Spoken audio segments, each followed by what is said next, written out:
Yun mga katusok, explanation lang po sa ating sa mga gusto po gumawa ng handle, no. Yan.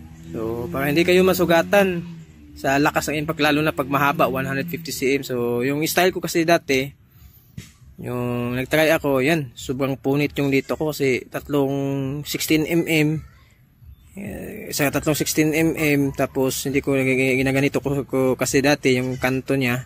Yan, share ko lang yung naranasan ko dati. Kasi medyo wala pa tayong talaga alam. Yan, yung kanto-kanto kasi dito mga katusok.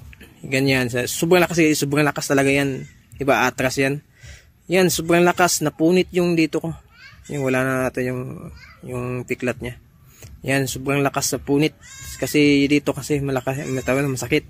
Kaya ginaganan ko yung niya. Yan, yun sa experience ko lang mga katusok ha. Yan. Kaya share ko lang din yung experience ko. Yan. So ginaganyan ko yung kasi hindi naman yan makikita yan. At malalim yan pagkakalibing. Yan mga katusok. Yo, magandang araw po mga katusok.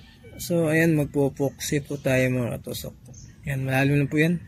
Yung butas niyan. So mga katusok, so may lang po ako. So palagi ko po itong ini-explain. So ngayon, i-explain ko ulit yung about sa handle natin, no? So dati sinasabi ko na to 2020 pa. Yan, so ito mga katusok, so kita nyo po. Yan, so ilagay ko muna to. Yan, kailangan balutin talaga yan ng epoxy. So ayan mga katusok, so nilagyan natin ng epoxy.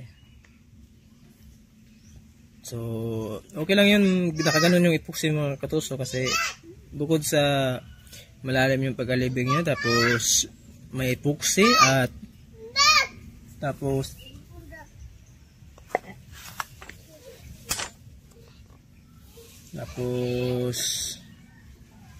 siya, nakabalot kasi pipinturahan naman yan. So ito pala yung sabi ko, ang ibig sabihin ko mga katusok, no? Kasi na-experience ko na talaga yan. Lalo na pag mahaba yung spare gun natin na 120 cm, 150 hanggang pahaba, o 100 cm ba, pag malakas yung impact mga katusok, yung malakas yung impact, yung rubber natin, o malakas yung pag-atras ng ating spare gun, so ganito po yan. Kaya kadalasan talaga masugatan tayo dito. Lalo na pag hindi siya curve yung yung dito natin. Kailangan pabilog siya pag ganun. Yung curve, yung hindi smooth lang sa ating dito. Kahit malakas yung impact niya, okay lang, medyo masakit o may ganun talaga eh. Yung sobrang lakas na talaga yung rubber, yung tulad nung 150 cm, tapos tatlong rubber na 16 mm, tapos 8 mm yung bala, so malakas talaga yung impact nun.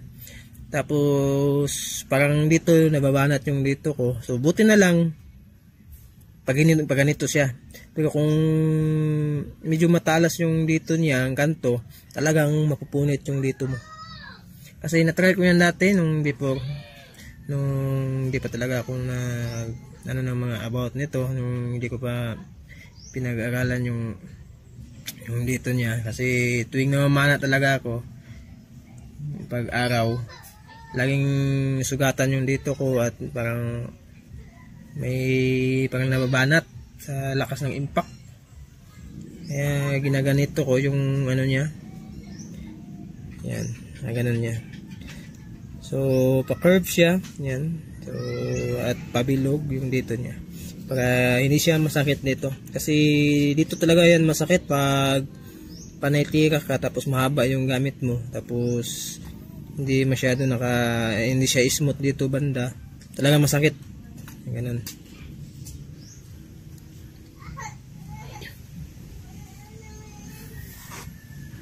So kita nyo mga katusok, so nagdidilaw kasi kasi ito, mulabi kasi ito na kahoy. Yan. So pa-curve siya, para sitting na sitting yung kamay mo. Yan.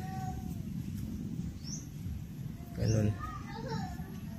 So pabilog po siya pag ganun, paikot. So yun po sa mga gusto magbalak na magawa ng handle ng spare gun. Yan. Yan. So yan po mga katusok. Yan po, pag gusto nyo pong magawa ng handle ng spare gun, tapos gusto nyo mahaba, yung 120 cm o 150 cm. So, pag ganun po, pabilog po, pa-curve yung ano, tapos pa-curve din yung dito niya para yung dito natin ay hindi mapupunit. Yan. Kasi mapupunit kasi yung dito natin pag sobrang lakas na yung impact. Dito. Yan, malakas at mapunit yung dito natin. Kasi na-try ko na yan, parang wala na ata yung piklat. Sobrang lakas kasi 150 cm tapos hindi ko pa na ano ano ko lang kasi yung kagagawa ko lang ng handle nilagay ko tapos hindi ko pa niliha yung kanto-kanto dito sa gilid. Yan. Tapos hindi ko pa tapos tinatry ko agad. Yun. Ito na pupunit yung dito ko sobrang lakas sa impact kasi atras kasi yan eh. Lalo na pag tatlong 16 mm yung gamitin mo.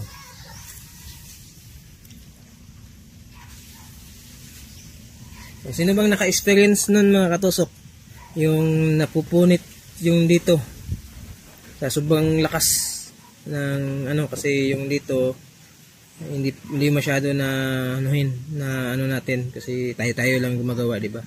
So yun, kung gusto niyo pong gumagawa, kung gusto niyo pong gagawa ng sarili nyong handle, huwag niyo pong lagyan ng ano dito kaya pag mahaba kasi malakas yung impact niyan baka masugatan yung dito niyo mapupunit. Kasi yun din yung nangyari sa akin dati 2020 yung gumawa ko ng ano tapos hindi ko na sobrang excited ata 150 cm tapos try ko agad sobrang lakas ng impact tapos hindi ko pa nalihaan talaga ng todo dito may kanto pa siya hindi pa siya pa curve yan yung ano bang yung pistolize yung gamit ko na ano handle.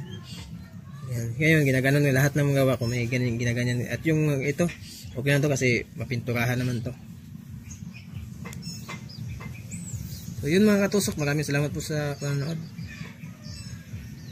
Yan po.